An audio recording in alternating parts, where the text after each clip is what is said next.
Hello, so this is my mini Sparkle video takeaways from the Sparkle session with Laura Linden, where we were talking about what enough money means for female founders. So there were 12 or 13 of us in the room, and we had a really good discussion. I had a feeling this one would be good because it's a topic that I think we all struggle with and we don't talk about enough. So I was thrilled that people felt happy enough to share some of their personal experiences, so I really appreciated that.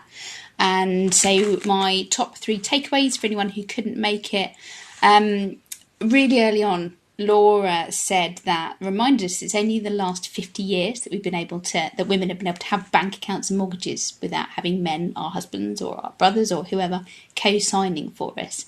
So we are definitely behind. We haven't had anywhere near as long of being kind of money, having our own money, being able to deal with our own money being normal.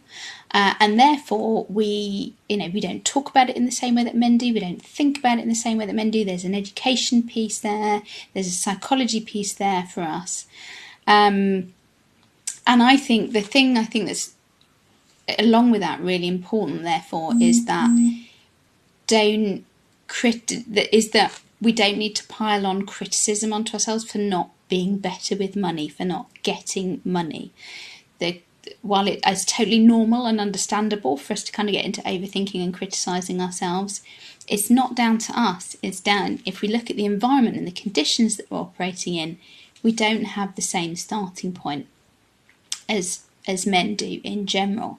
So if we can kind of take away the self-criticism and quieten down those self-critical voices, then we can more easily get into a problem-solving space. And what do I want to do about this? What are we going to do about this? How are we going to make things better for ourselves? And second takeaway. So this was a brilliant reframe that came from Kaz, who's brilliant. It's really lovely to see her at the session. So we're talking about that conversation where you say your rates, and Laura was saying, saying that that the highest rate you're comfortable with might well be lower than the lowest rate a guy might offer.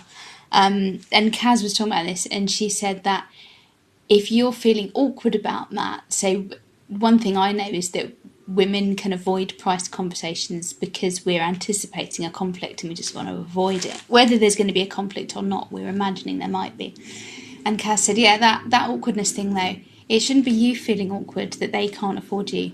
It should be them feeling, the other side feeling awkward that they can't afford your talent, your expertise, the years of training you've put in, the years of doing this, the stuff that, all of the investment you've put in, money and otherwise, that means that this is the service you provide.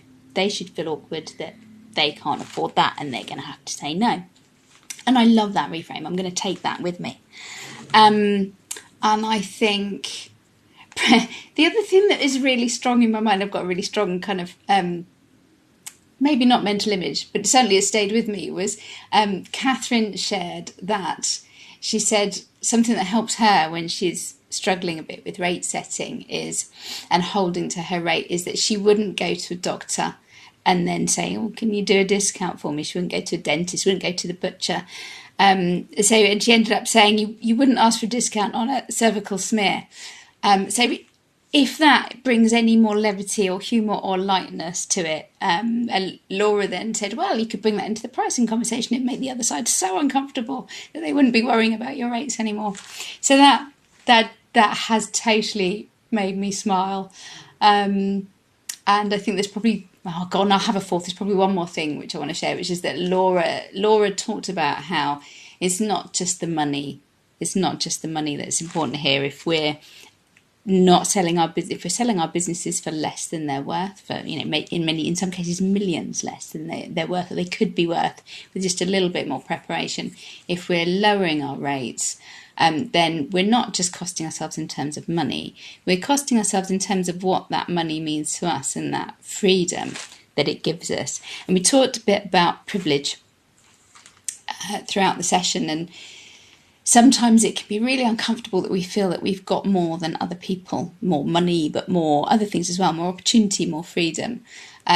But really, what if you think about whatever that privilege is, and money could be part of it, should be part of it, if we're gonna go after what we're worth, is how can we, instead of I shouldn't have that privilege, instead think how can I use that privilege to help others. So one of the things Laura said was that being able to, until women are in a position to be able to invest in other businesses, until there are way more female investors sitting on kind of the other side of that venture capital conversation, or sitting on the other side of that investment conversation, then there's not going to be a significant investment in female run and founded businesses. So think about it that way. How could we use that privilege if we're asking for what we're worth, if we're creating more value and creating more money? What can we then do with that? How can we make the world a better place and create the kind of impact that we want to see? And that's it. So thank you to everyone who joined, and hopefully you found that roundup, just kind of condensing it, really useful.